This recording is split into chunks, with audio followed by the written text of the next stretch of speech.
Yeah, the water's perfectly safe. There's nothing in there that's going to hurt you. Except the algae. I can't see. Okay, there you go. By the way, did you say hats or hands? Done dropped my sunglasses. You better be glad you caught me too. Got my hand in the water in the river. I get a feeling I'm going to get a lot more wetter before it's over with. Because we're actually on the front. I thought we was on the back of the boat. So we're going to get the water. Keep recording for a few minutes there because I don't want to make a real short clip, but we ain't got a whole lot of battery left. So I almost lost my glasses. How about a wet hat to start with? How about a wet towel to start with? Sir, wet towel is a great idea. Can I go ahead and turn this off for right now? Huh? Can I go ahead and turn this off for right now? Because we're not going anywhere. My normal means of delivery is to toss them at you. Is that okay? Yes, sir. Thank you, sir.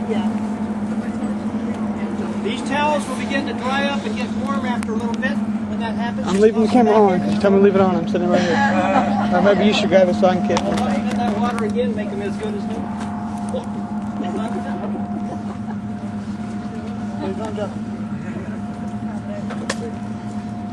I got rained on. It's raining. Felt good, huh? My hands are already wet. Ooh, that's cold. 20, 30 minutes. It's very cold. It feels very good. It's running right down my back too. It's cold. Okay.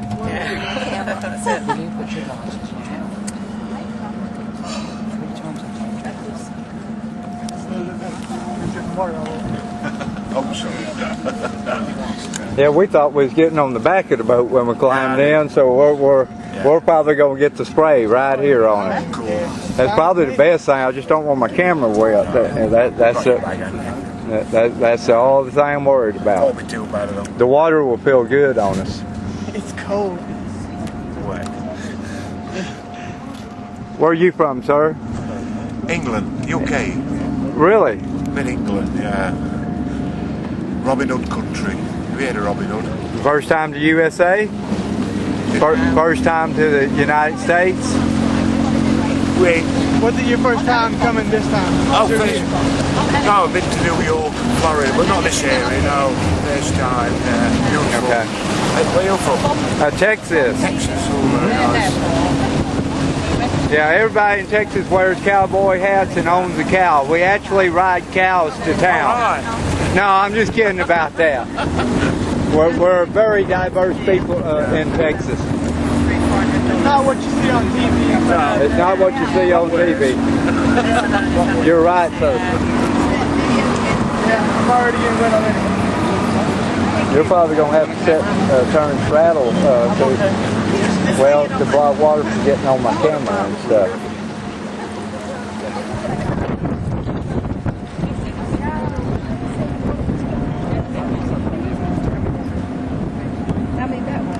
They almost got that thing together. As close as we can get to the dam before they start shooting at us, so this will be a good spot to get your dam photographs. That is Hoover Dam in front of us. The dam was built from 1931 through 1935. When completed in 35, it was the largest dam in the world. Today it ranks number 18 in the world, and that's ordered in terms of height of the dam. The dam is 726 feet tall, from its toe hole down in the bedrock up to the top of the face of the dam. For those of you familiar with the Empire State Building in New York City, that 726 feet is almost exactly half the height of the Empire State Building. On the other side of Hoover Dam is the largest man-made lake in the Western Hemisphere. It's known as Lake Mead. Lake Mead is so big now, it has submerged about 65 miles of this Colorado River underneath its surface. So you'd have to travel for 65 miles along the surface of Lake Mead, following the course of the river gorge below you, before you get to the other end of Lake Mead, where the Colorado River leaves the Grand Canyon and comes into the lake for me to speak.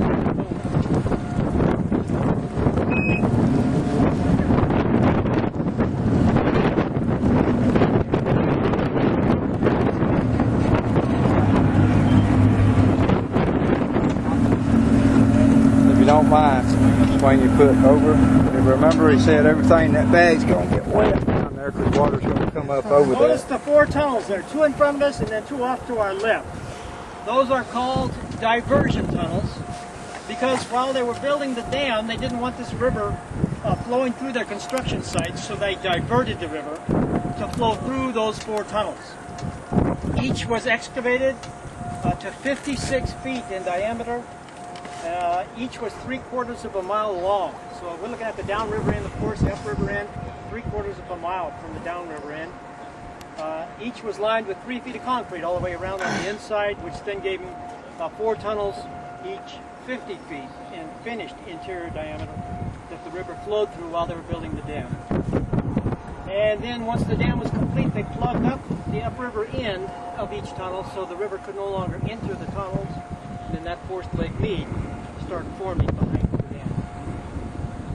The 2 closest tunnels, the one over here to behind the left-hand side of the boat, and the one back here behind the boat, can still be used today, but for a different purpose. Should Lake Mead get too full just before it reaches the elevation of the face of the dam, at the top of the dam, it reaches the elevation of a couple spillways. And those spillways are now connected directly to these 2 closest tunnels. You'll drive right over one of those spillways on your trip home today. Yes, sir? They said something about a dam on this side here. I see concrete sticking out. Is that one of the dams they built while they was building the Hoover Dam there? Or that concrete sticks out right? That concrete was for a different purpose. Yeah, there were coffer dams just upriver from the mouths of those tunnels, so that the water didn't flow back towards the construction site once it left the tunnels. Same thing on the other end that forced the water into the tunnels. These pillars over here on the right used to hold up one end of a suspension bridge. The other end was held up by 2 holes in the canyon wall up there. You can't see them too well right now. As we get on down the river, you can see them a little better. And that suspension bridge was used to drive huge dump trucks from one side of the river to the other. Those dump trucks were filled with excavation material that came out of those tunnels, and they had to go down about 135 feet below the riverbed to find bedrock, which is where they wanted to start pouring concrete for the dam. So they had a lot of excavation material to get rid of. They'd load them up into those big dump trucks, drive them from the left-hand side, which is we're facing now, to the right-hand side of the river, and then back up that nice, wide, straight, level road you came down the last mile or 2 here, and dump all that stuff downriver. So we'll see some of that. When the dam was completed, they tore down the suspension bridge, and all that's left now are those holes in the floor. That one way up there, sir? Okay. You passed through a little town called Boulder City on your way down here this morning. If you watched it, I'm sure. Boulder City was built in order to build Hoover Dam. There was nothing there before they started the construction of the dam. Like any city, it needed water, and then they pulled water out of the Colorado River here, pumped it up over the hill, through those 4 pipes you see up there, and on over to Boulder City. This is where they originally got the water to Boulder City. Let me move us back up towards the dam a little bit.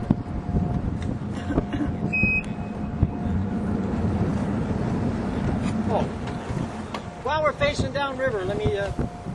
The river is the boundary between the states of Nevada and Arizona. So as we're facing downriver like we are now, everything on the left-hand side of the river is Arizona, and everything over here on the right is Nevada.